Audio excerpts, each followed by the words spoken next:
I just wanted to have a fun chat, talk about what's going on in marketing today, and try out a little new style of a podcast episode. So if you're watching, you'll see I'm sitting on a couch. I've got some tea, and Michelle and I are going to be spilling the tea about all things marketing, content creation, personal branding today. Michelle, what are you drinking in your teacup today? So today I actually have two drinks. I don't know about you, but I start the day with like multiple beverages. I actually was leaving the house with Jeremy the other day to go to the beach, and he was like, "Do you have three beverages?" And I was like, "Well, one of them is a smoothie, so technically it kind of counts as a meal replacement, but I love having juice. I love having tea. I love having what I drink is bone broth, like collagen.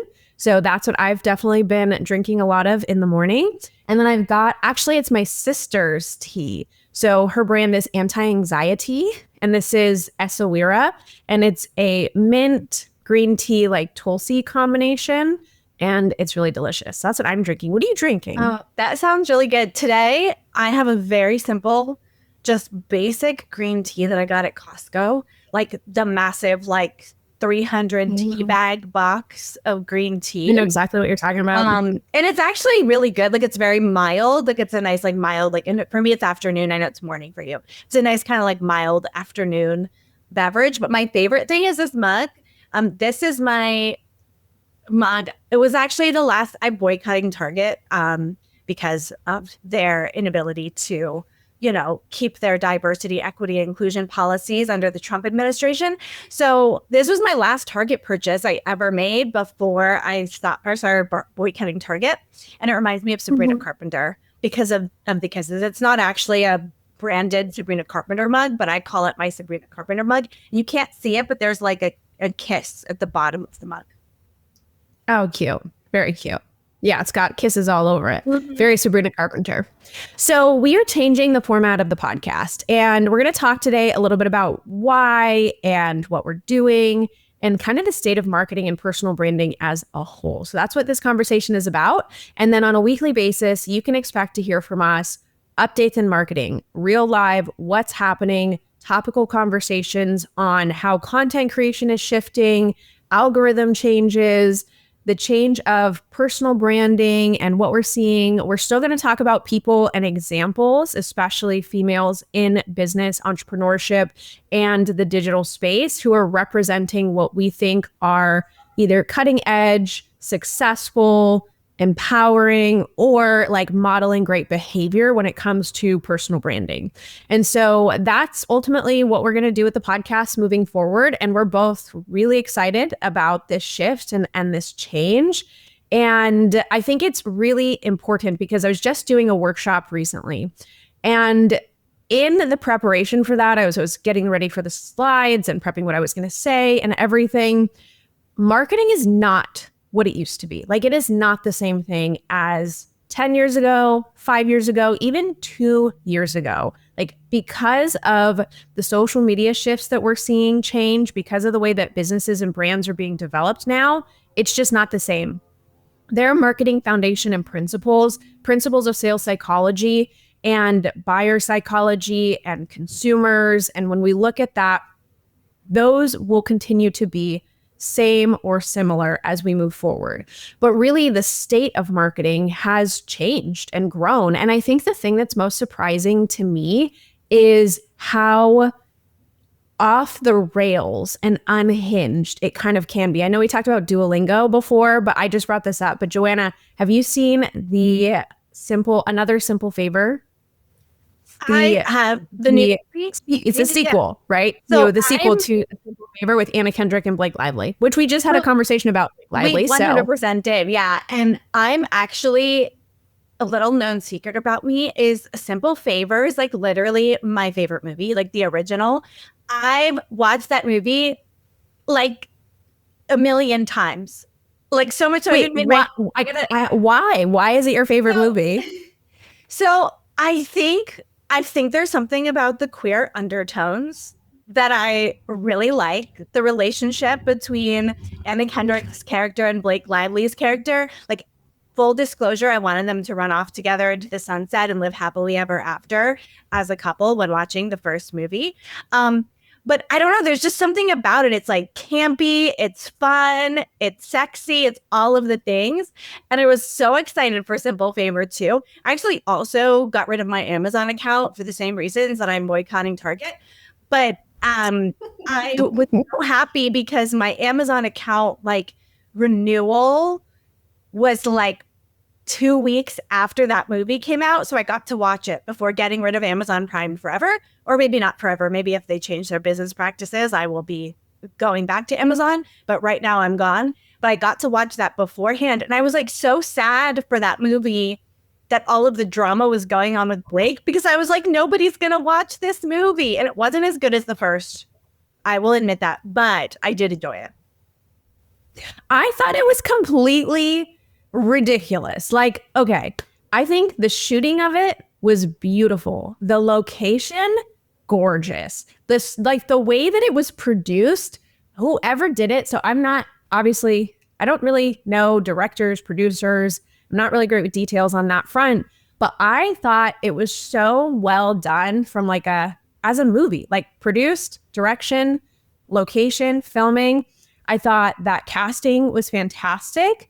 It was just over the top, though. Like, it was almost like, okay, almost if you think of like Pink Panther or like some of our like old school movies, which is kind of like ridiculous, over the top things that you would feel like would never happen in real life. Like, that's what I feel like it was kind of reminiscent of. But it just kind of, for me, I thought it was hilarious. I like the character development. I actually like Blake Lively's main character, not the offshoots. Those totally bonkers. Like I could not get on board with how unhinged. A little weird. Like super freaking weird. Like the incest really rape. Weird. The incest rape was weird. Yes. Like the storyline was kind of all over the place. Did it connect? Yes, but it was all over the place. So I enjoyed watching it because I thought it was unhinged. I was laughing. It was totally ridiculous. And I knew it would like never happen in real life. So it wasn't judged. You know, I feel like people watch movies a lot of times, or they even, I think this is true from like a marketing, personal brand, content creation side. People look at it and they're like, oh, this isn't, you know, correct, or this isn't right, or this isn't perfect, or like the whole Sabrina Carpenter thing recently, like you are setting women back 50 years. And I'm like, really? Is she really? So I think people tend to overreact and have like a certain level of expectation with business, marketing, storyline that is not appropriate for where we are today. But I thought it was a really good representation of where we are today. And when you look at marketing and when you look at where we're seeing content creation go, is one, media. It's not marketing anymore. Like, we are not in the state of advertising, commercials, businesses and brands creating thing that's like, hey, this is our brand. These are the features that we offer, and buy our product. It's connection. I saw this really great ad on social media of RYZE Coffee. Have you heard of it? It's like RYZE. It's like a mushroom-based coffee company, and they have a mascot, or like a logo mascot, and it's an animated mushroom. And so this storyline had no words. It was just music and like plot. And it was this mushroom moving through this experience and then making this woman this coffee, and like it allowed the woman to like live this life like with her kid, and she had energy, and all these things happened. And I went to the comments, and this was a sponsored ad, so it was paid media to get out in the world, and everything in the comments was like, oh my gosh, that was so adorable, I'm so touched, way to go RYZE, this is so great, I love your coffee, like I want to buy this. And but it wasn't like, hey, this is our coffee and this is what it does for you. It told a story. There was a narrative. There was something happening, you know? And I think that's the way that we're heading in terms of marketing as a whole, and how we have to represent ourselves, is like, people are okay with a little bit unhinged and off the rails. And then we have to tell stories and have some type of plot to represent our brand and our marketing. Yeah. And I love that idea of that shift of like, It's not marketing anymore, it's media. Like that's a very different way to think about it. Like, because with marketing, you're thinking funnels, you're thinking CTAs, you're thinking how do you get people from step to step? But I think people are over it. Like they're smarter than that, and they want connection, they want story, they want entertainment, they want something that's going to add value to their lives, whether they make a purchase or not. I don't know if you're following the political campaign of the New York City like mayor that's happening right now. I heard about it recently, just a very tiny bit. Yeah. So one of the candidates, Zoran Mamdani, he is just running like a really interesting campaign. He's like super liberal, probably leaning towards leftist, and is really coming out with some strong campaigns. But if you follow his TikTok, they do not feel like a normal political person campaign TikTok.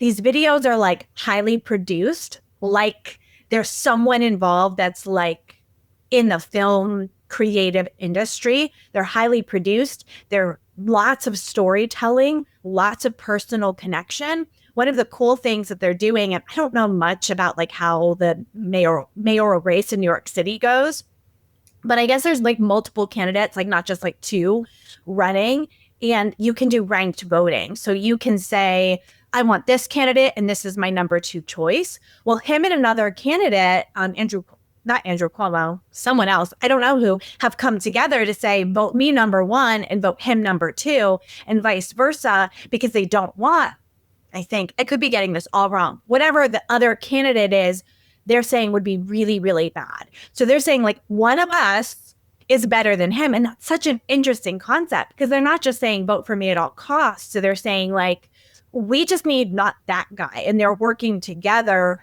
to either get their spot in politics, but also they're saying like, we just want a better New York.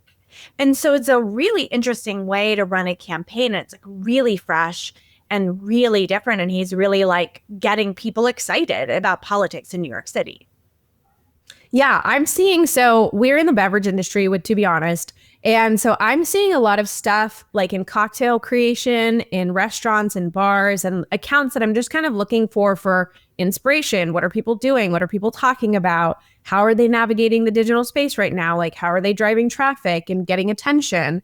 And it's all like, it's not like, hey, this is our coffee. The coffee we make is so amazing, and you should totally drink our coffee for all of these reasons. It's like funny stories with the barista. It's really beautiful, aesthetically shot things that translate to consumption, right? Because we eat with our eyes, or we drink with our eyes first.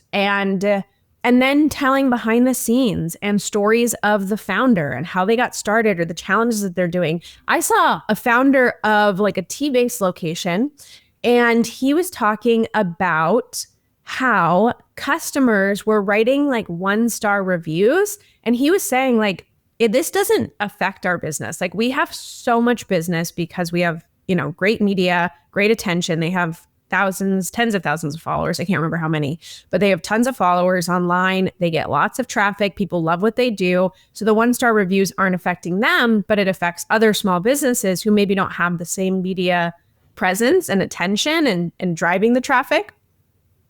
And these people and these customers were leaving 1-star reviews for stupid reasons, like they don't have Wi-Fi, or I waited in line, or like their prices are too high. I'm like, that's not, like, you don't judge based off of that. If they have their prices listed everywhere, you get to decide whether you eat there or not. Just because their prices are too high for you and you don't want to spend that money, go somewhere else. Like, that's not a reason to judge someone off of a rating value. But that's what he was talking about is in his content, and the amount of views, tens of thousands of views and reach and likes and shares and comments and everything around that. That's what is marketing right now. Like, that's what is telling the story. That's what attracts people to your brand, those candid conversations. And so I think that overall, we're just seeing this huge shift. And I feel like I'm kind of trying to catch up, like, especially with TBH. I feel like I was trying to do like pretty recipes and not kind of stay within a certain vibe and aesthetic. And I'm seeing a lot of posts and content about like the aesthetic is dead, like your vibe sheet is dead. And I still think that it's important to maintain a certain level of brand, especially depending on what you do. But I do think that we're in a state of like pushing the envelope. And the more you can push the envelope or be funny or be engaging or be quirky, that's what people are paying attention to right now. Yeah, I just found, so something I've never done before is film a get ready with me.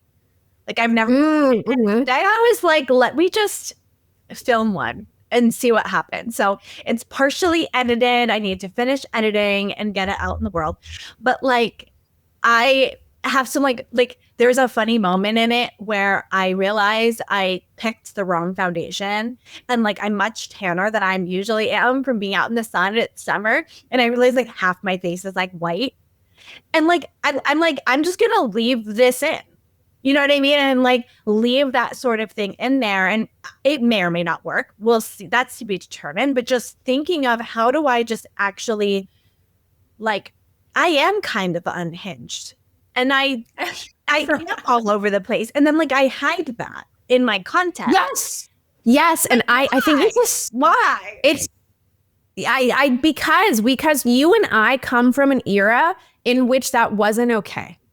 So I think this is such an important conversation to have, especially with women in business who are in the millennial-ish range and not quite Gen Z. When you were exposed to social media at a much younger age, you had access to a high quality video camera on your phone. You were filming consistently. Your friends are filming. Like it was integrated into your lifestyle. I don't know about you, but that was not integrated into my lifestyle. Like I wasn't even really on social media until my mid 20s, you know? And the idea of filming yourself to get ready, or the idea of filming like behind the scenes, was really only for certain types of content or certain types of businesses. It wasn't for the everyday person. And with the advent of influencers and the way that people are now showing up online, that's normalized. And for myself, it's been a huge mindset shift. I was taught as a girl, as a woman growing up in this culture, that I needed to look a certain way, act a certain way, be a certain way in order to be accepted. If I was speaking passionately about something, it was too intense, I was too much, I needed to pull it back. It was more important that I was beautiful. Like I have been told this for my entire life is, well, it's a good thing you're pretty, or at least you're beautiful. So if I'm going through a challenge or a struggle, it's like always referring to looks. When you look at our media in the 90s, I see a lot of content around this these days, which I love that it's having that conversation is like, well, no wonder we have body issues and no wonder we have a dysmorphia of how we look and feel, is because when we were growing up at these super pivotal ages, Britney Spears, Christina Aguilera, who's the other one? Jessica Simpson, all of those girls were prime and center, and they were fat shamed. They were performing in skimpy outfits, made fun of for that. They were either too thin or too big, or belly wasn't right, or whatever it was. And they were scrutinized. And we grew up in that era. So it was more important, I think, to us to present a certain way in order to be accepted, liked, and heard. And so now we're in this era of, I see like young girls wearing like baggy clothes, big hoodies. It's just like less makeup. Some still definitely totally tons of makeup, but it's just, I feel like as a culture, we've shifted in the way that we approach the world and the way that we approach being and as women. And so I think that's definitely been a huge thing for me, is being okay with showing up not completely put together, being okay with showing up candid, speaking more authentically, and sharing in an organic way that isn't as staged, where that wasn't the case when we were growing up, you know? Yeah, definitely. And not having to be so prim, proper, perfect, whatever that was for you. I think everyone probably has something different. Like me growing up in like a highly religious environment, like being sexual, like wearing like a spaghetti strap shirt with some of my belly showing would not have been something 16-year-old Joanna would have done. It would have been considered completely inappropriate in the world that I was living in. And so we have these preconceived notions of how we're supposed to show up. And then that translates online. And then we aren't ourselves. We're not provocative. We're not interesting. We're vanilla. I just watched Call Her Alex, that Alex Cooper documentary that's on Hulu, Disney Plus right now. And it was really interesting. I'll say I actually have mixed feelings about Alex Cooper as a business person and a podcaster, but some of the really good things that I took from that was that she really created a caricature of herself and put that online and showcase something different, right? She talked about sex in a way a man would, right? And that's not something we really had on the internet, is a woman talking that openly about sex. And it skyrocketed that podcast to what it is today, right? It skyrocketed her to being like the most recognizable, biggest female podcaster, where she's even bigger than some of like the original male podcasters. And she did that not by playing it safe. She did that by taking a huge risk and putting everything out there. Yeah. Yes. And that's what I think today and age calls for. And I think it's tough because you don't have to talk about sex in order to create a brand for yourself, right? Like, I think that's one thing that's really difficult because I talk to a lot of women or business owners or people who aren't organic content creators. Like, I think there is a big distinction, right? There are content creators, there are influencers, there are experts and authorities who are creating content online. There are these different channels of people showing up in the digital space. And I think that's an important distinction, probably one we should have a podcast episode about, of like what those channels are so that people don't get pulled into other ones. So I think there are business owners who think they have to be content creators and create content in a certain way. And that's just not true. So I think there are channels, and that people fall into the trap of saying like, oh, well, I have to talk about sex, or I have to be unhinged, or I have to be ridiculous, and then it pushes them so far to not be themselves that it's inauthentic, it doesn't work. And then it's a negative thing that kind of comes out of that. And so I think it's important to tap into who you are. And like you said, almost create a caricature. It's like, I was told this, and I think there's different thoughts because I have worked with coaches who deal with like voice and authenticity and kind of unmasking the way that you have protected yourself in the past. Like I said, my family and the way that I grew up, it was if I expressed passion or interest or talked about things that I really cared about, it was seen as too much or too intense or pull that back. And so I learned to put a damper on the way that I communicated. And I think that, like you said, lends to more bland, vanilla, and not as impactful.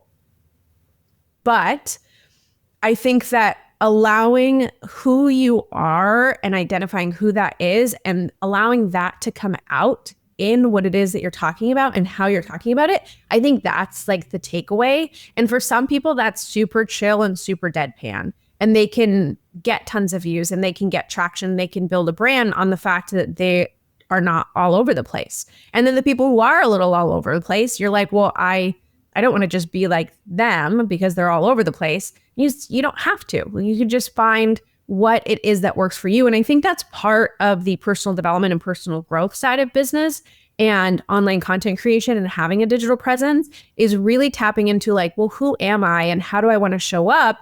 And then testing and trialing and experimenting and probably putting yourself in uncomfortable situations so that you can start to allow that voice to come through and allow yourself to build, like we said, kind of this caricature who is a great representation of who you are at your core, but also kind of a little bit more like it's not going to be a full representation and the full spectrum of who you are as a person because you're just seeing that in segments, and that's okay. I think that people, when they go like, oh, well, authentic, it's like, well, I don't want to share every aspect of my life. And I'm like, you don't have to.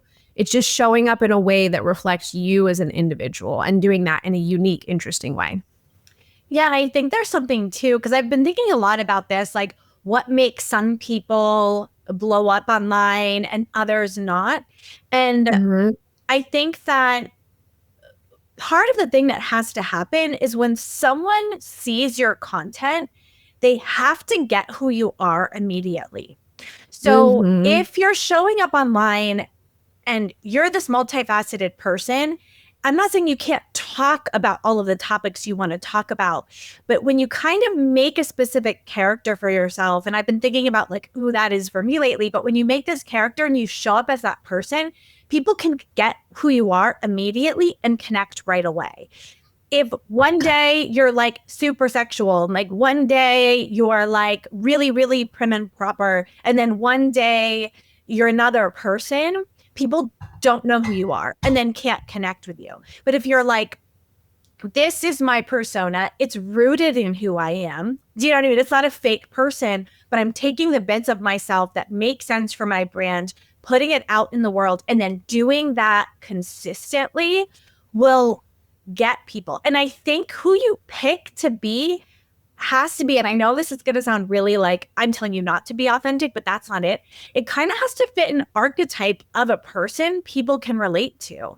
So if someone's being like, I'm the bigger, older sister, I get who that is. Or I'm, you know, a big business owner making tons of money every day. People get who that is. Like in Alex Cooper, as an example, she honestly was like a very sexual, like pick me college girl, right? Like she fit a mold that made people go, okay, I know who that is. So either I'm going to listen because I want to hear what that person says, or I'm just going to move on because I'm not connected to that.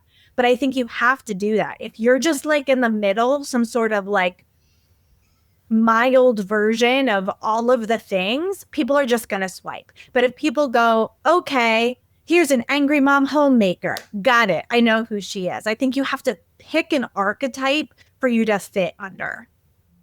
Yeah. And that doesn't mean to say it's going to pigeonhole you forever, because you can always, that's one thing I wanted to let the ladies know in this business group that I was speaking to, is like, you can evolve, like your brand can evolve, and that's a good thing. And that's okay. So give yourself permission that things can change, but you do have to pick, right? You've got to have a decision made about how you show up. And the archetype is a great way to describe it in order to be relatable. People want to relate to you, because if you are a business owner, an expert authority who's essentially trying to drive consumption of whatever it is that you do, right? Whether that's a physical product, whether that's a digital product, whether that's an offer, a service, or anything else, you want people to purchase. And so when you have an archetype, when you create that relatability, you're essentially calling out to your viewer, your audience member, your prospective buyer, and saying, I understand you, I get to you, I relate to you. And when that person relates back to you and says like, oh my gosh, you get it, you know, you understand. I appreciate this because it's funny and it makes me feel something. I appreciate this because it made me feel a certain way. Like you get how inspired I am by this, or motivated, or touched, or saddened, or joyful, whatever that emotion is that you're able to emote by doing these things and creating the content and establishing the media and getting it out into the world. That ultimately creates interest, it creates buyers, it creates audience members, it creates followers. And it's like that domino effect, ultimately why people are invested in you and why people show up. And I think it's important to also recognize that the reason that we are pointing this out in terms of like the media and the mild, or rather the mild, bland, kind of vanilla approach, and why it doesn't work anymore, is because there's so much content, and because there's so much noise, and because of the algorithm and attention-based usage of each of the platforms. That's why you have to easily create that archetype. That's why you have to use some type of quote unquote hook or grab to be able to capture people's attention. Because it's not just the case that there's a handful of creators in the digital space and people are going to watch them no matter what. And you could set up in a poor lighting environment, or you could start with like, hey, how's it going? Da da da da da, and like then get into it. That used to be the case when there was less noise and there was less content to sift through. But people's attention has changed because things have improved and gotten better. And the ability to hold people's attention has gotten better. And the quality of video has gotten better. And the quality of lighting has gotten better. And all of these things have shifted. And so we need to now meet that level of noise in the market and be able to stand out. And that's why we're saying these things about authenticity, about leaning who you are into who you are, about creating that caricature, and about creating content for your business, for your brand, for your personal influence and sphere in the digital space that is going to stand out in the noise, which is important if you are looking to get attention, if you are looking to gain followers, if you are wanting to people to buy your stuff or engage with your stuff in some ways. You've got to be able to capture them first. Yeah, and if you're listening to this episode and you know someone who's like, oh, the algorithm hates my content, I can never get the algorithm to push my content, please share this with them. Because I mean, right now I'm also preaching to myself here in giving the algorithm what it wants. But TikTok, Instagram, Pinterest, YouTube, any platform you're on, they want people to see your content. They want people to watch your content because they make money the longer people stay. But you have to make it super clear to Instagram, TikTok, whoever it is, who needs to see your content. So if one post is for one type of person and another post is for another type of person, and you show up as a different type of human being on another post, and hear me how I'm not talking about topics, I'm talking about like who you are and who you're for, not changing in every video, because then TikTok doesn't know who to show it to. Like they need to know who to show it to, which means you have to know who you want it to be shown to and who you want to be. So I thinking about that, like that archetype, you want that to be someone your ideal client is going to connect with immediately, right? Someone they're going to connect with either because they're saying, I want to be that person, right? Like, oh, wow, that person is so impressive. Like, I want to be them. Therefore, I want to follow them. Or like, I really relate to that person, like in some way. And you have to let them know who it is. I'm sure we've had Wave on this podcast before. She's the queen of trend alerts on TikTok. You know, she's talked specifically about TikTok a lot, but was talking about ranking for search terms in TikTok and saying like, you should pick 3. And every video that you post should have those 3 keywords in the caption, in the hashtag, in the text on screen. And for us, we think, oh, that's so boring. I don't want to do the same thing over and over again. But once TikTok gets, send this to people interested in this topic, and it's consistent and it's coming, you'll be rewarded. But it's so hard, I think, for us. We post 3 times and it doesn't work and think we need to change strategies. And this is like, I'm preaching to you and me all at the same time. I'm totally guilty of that. Yeah. When I was first starting to do content, I just thought that I had to come up with creative, unique ideas on my own.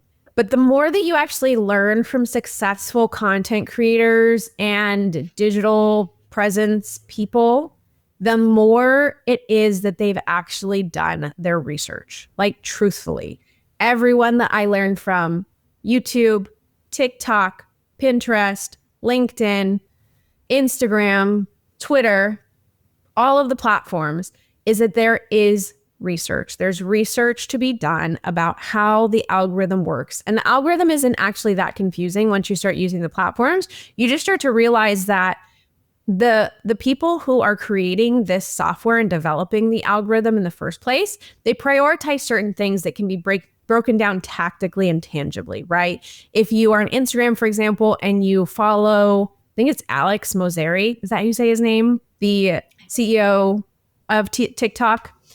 He talks about like, these are the things that you should be focusing on, these things you should be prioritizing. It's super simple. It's just like capturing people's attention in the first little bit, not posting things with watermarks, being able to use hashtags that are relevant to your industry and niche. There are tactical and tangible approaches to this process. It's not just like a throwing darts at the wall and seeing what sticks kind of thing. It's doing educated, research-backed content development and creation and having a strategy when you approach it. YouTube is the same thing. People are like, oh, well, if I just create interesting, great content on YouTube, then people will find me. No, it's all about the title. It's all about the thumbnail. It's all about the description and the language that you're using. We have to remember that the digital space is used by humans, but ultimately governed by computers, programs, like zeros and ones.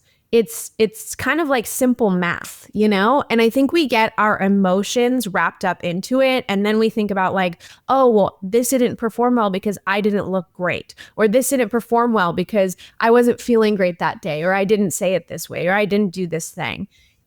Or people don't like me, or people don't like what I'm wearing, or all of these things. And really, when you show up with content that provides the viewer something that they're interested in watching because it relates to them, whether, again, they're seeking entertainment and they want fun or engaging, or kind of, I think there are things that are like, oh my God, what just happened? You know, like shock value that people pay attention to, which I don't even want to go down that rabbit hole. We're more in the expert authority piece.